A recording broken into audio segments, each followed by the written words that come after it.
வணக்கம் தமிழ் உறவுகளே. 2 நாள் முன்னாடி நம்ம ஒரு வீடியோ போட்டிருந்தோம். இந்த மிஷினுக்கு என்னென்ன ஸ்பேர்ஸ் வரும் அப்படிங்கிறத காமிச்சிருந்தேன். இப்போ அதை அசம்பிள் பண்ணி உங்களுக்கு காமிக்கிறேன். மிஷினாக ஃபுல்லாக காமிச்சிருக்கேன் பாருங்க.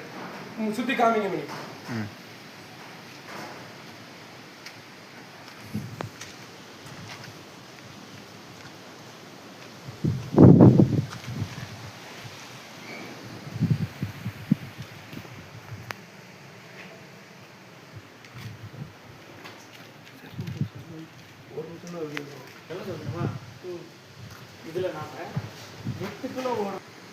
இப்போ கஸ்டமர் இன்னைக்கு வாரன் இருக்காங்க. இன்னைக்கு வரும்போது அவங்களுக்கு ஓட்டி காட்டுறதுக்கு தேங்காய், தண்ணி, ஆயில், பாத்திரம், ஆயில் ஒருக்கான பாத்திரம் எல்லாம் எடுத்து வச்சாச்சு.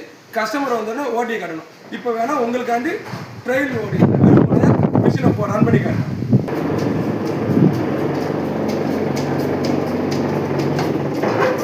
பார்த்தீங்கன்னா மிஷினில் எந்த ஒரு நாய்ஸும் இல்லை. மோட்டர் பார்த்தீங்கன்னா 960 மோட்டர் தான் போட்டிருக்கேன். ஏன் சார் 1440 போடல அப்படின்னு கேட்டிங்கன்னா 1440 ஆர்பிஎம் கூட போகும், பெல்ட் வந்து சீக்கிரமாக கட் ஆகும்.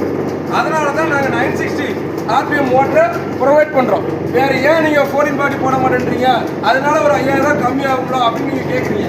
அதனால மிஷினுக்கு ஃபியூச்சரில் செலவு கொஞ்சம் அதிகமாகும்.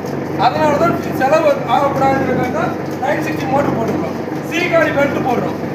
ஓகேங்களா? நீங்கள் அதை 1440 போடும்போது B card belt, B card புள்ளி தான் போடுற மாதிரி இருக்கும். அதனால தான் நாங்கள் சி கார்டு பெல்ட்டே போடுறோம். ஹெவி ரோட்லேயே பண்ணி வச்சுருக்கோம். பார்த்தீங்கன்னா அதோட ஆர்பிஎம் கரெக்டான அவுட்புட் ஆர்பிஎம் 36 தான். அந்த ஆர்பிஎம்ல நாங்கள் கொண்டு வந்து வச்சுருக்கோம்.